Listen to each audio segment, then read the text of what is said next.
வணக்கம். இன்றைக்கு பல பேர் வாழ்க்கையில் ஜெயிக்கணும் அப்படின்னு நினைக்கிறாங்க. படித்தவங்களும் நினைக்கிறாங்க, படிக்காதவங்களும் நினைக்கிறாங்க. ஆனால் அவங்களுடைய எண்ணம் வாழ்க்கையில் ஜெயிக்கணும் அப்படின்னு. அதாவது வாழ்க்கையில் வெற்றி பெறுவதற்கு அவங்க விரும்புகிறாங்க. அந்த வாழ்க்கையில் வெற்றி பெறுவதற்கு வெறும் படிப்பு மட்டும் நாம் கையில் வச்சுருந்தோம்னா நம்மளால் ரொம்ப தூரம் போக முடியாது.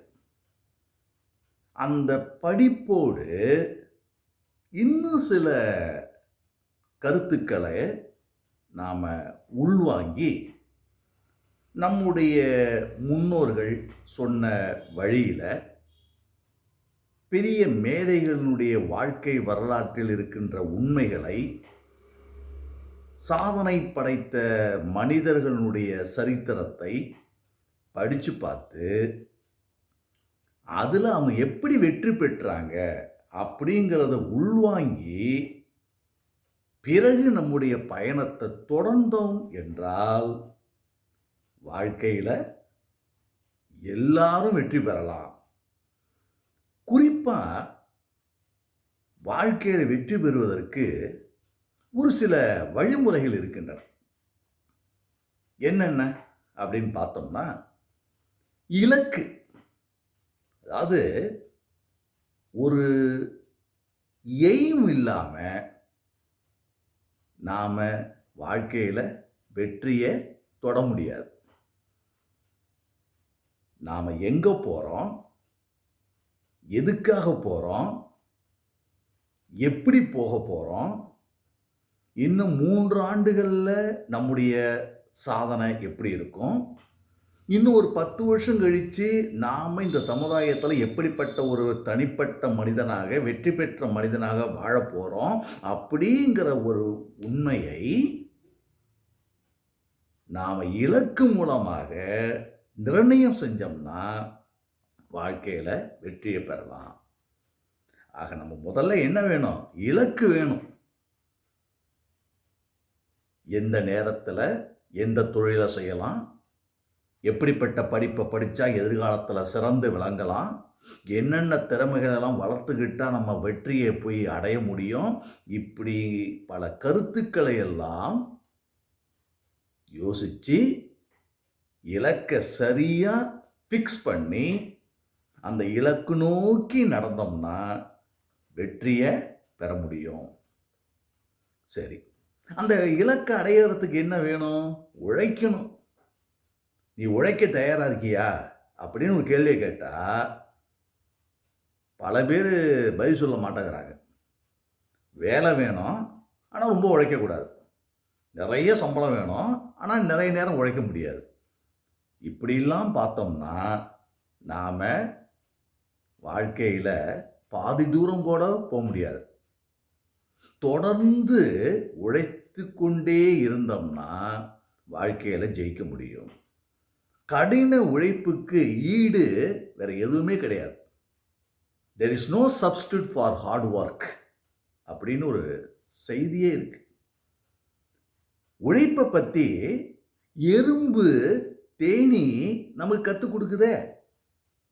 அந்த எறும்புகிட்டேருந்து உழைப்பை நாம் பாடமாக படிக்க வேண்டாமா? தேனிகிட்டேருந்து அந்த உழைப்பை நாம் பாடமாக எடுத்துக்க வேண்டாமா? அதனால் நாம் வாழ்க்கையில் ஜெயிக்கணும்னா உழைக்கணும். இரவு பகல் பார்க்காம உழைக்கணும். அப்படி உழைத்தால் வெற்றி நம் வீட்டினுடைய கதவை தட்டும். சரி, உழைக்கிறதுக்கு அடுத்தது நம்ம என்ன செய்யணும்? தொடர்ந்து படிச்சுக்கிட்டே இருக்கணும். நான் தான் பட்டம் வாங்கிட்டேன், இனிமேல் எனக்கு எதுவும் தேவையில்லை, எனக்கு எல்லாம் தெரியும் அப்படிங்கிற அகந்த மனசில் வரக்கூடாது. நம்ம பட்டதாரிங்கிற எண்ணமே வேலைக்கு அப்ளிகேஷன் போடுறப்ப தான் இருக்கணுமே தவிர நமக்கு எல்லாம் தெரியுங்கிற அகந்தை, இருமாப்பு இருக்கக்கூடாது. ஒவ்வொரு நாளும் நல்ல புத்தகத்தை எடுத்து தெளிவாக படிக்கணும். இந்த உலகம் போட்டி நிறைந்த உலகம், காம்படிட்டிவ் வேர்ல்டு. ஒவ்வொரு நாளும் அறிவியல், தொழில்நுட்பம் வளர்ந்துகிட்டே இருக்கு. அந்த அறிவியல் வளர்ச்சிக்கு ஈடு கொடுக்கிற மாதிரி நாம தொடர்ந்து டெக்னிக்கலா சவுண்டா இருந்தாதான், பிராக்டிக்கல் நாலேஜ் உள்ள மனுஷனா இருந்தாதான் நம்மளால வெற்றியை போய் தொட முடியும். ஆக தொடர்ந்து படிக்கணும். அடுத்தது, நாம இந்த லட்சியத்தை நோக்கி, இலக்கு நோக்கி நடந்துகிட்டு இருக்கிறப்ப பல பேர் நம்மளை கிண்டல் அடிப்பாங்க, கேலி பேசுவாங்க. சொந்தக்காரங்க, அக்கம் பக்கம் இருக்கிறவங்க, நண்பர்கள், உடன் வேலை பார்க்குறவங்க எல்லாருமே நம்மளை பார்த்து கிண்டல் அடிப்பாங்க. இவெல்லாம் வாழ்க்கையில் எங்கே ஜெயிக்க போகிறான் அப்படின்ட்டு. பொறுமையாக இருக்கணும், கோபப்படக்கூடாது, அவசரப்படக்கூடாது, ஆத்திரப்படக்கூடாது. அமைதியாக இலக்கையே நினச்சிக்கிட்டு கடினமாக உழைச்சோம்னா நிச்சயமாக ஜெயிக்க முடியும். அதனால் பொறுமை ரொம்ப வேணும். சரி, பொறுமையோடு போகிறோம். அடுத்து என்ன வேணும் வாழ்க்கையில் ஜெயிக்கிறதுக்கு? பாசிட்டிவ் ஆட்டிடியூட், பாசிட்டிவ் திங்கிங் வேணும். அதாவது நேர்மறை எண்ணம் உள்ளவங்க மனிதர்களாக நம்ம வாழணும்.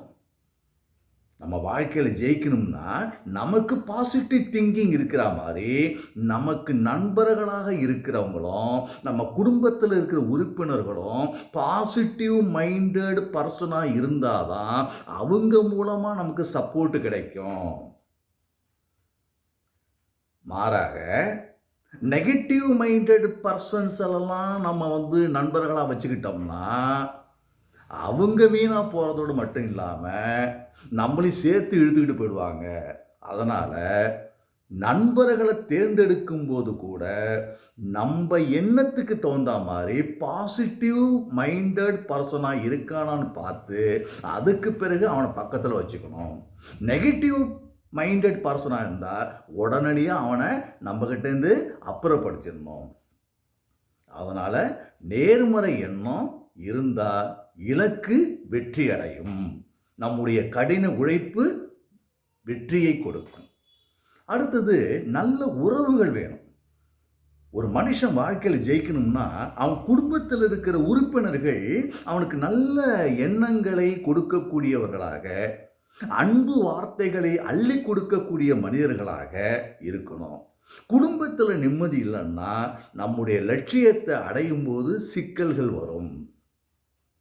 அதே போல நம்மை சுற்றி இருக்கக்கூடியவர்கள் நமக்கு நல்ல உறவு உள்ள மனிதர்களாக, அன்பு செலுத்தக்கூடிய மனிதர்களாக, தர்ம சிந்தனைக்குள்ள மனிதர்களாக, முன்னேற துடிக்கக்கூடியவர்களாக இருந்தால் நாம் வாழ்க்கையில் நம்முடைய இலக்கை தொட்டுவிட முடியும், வெற்றியை அடைந்து விட முடியும்.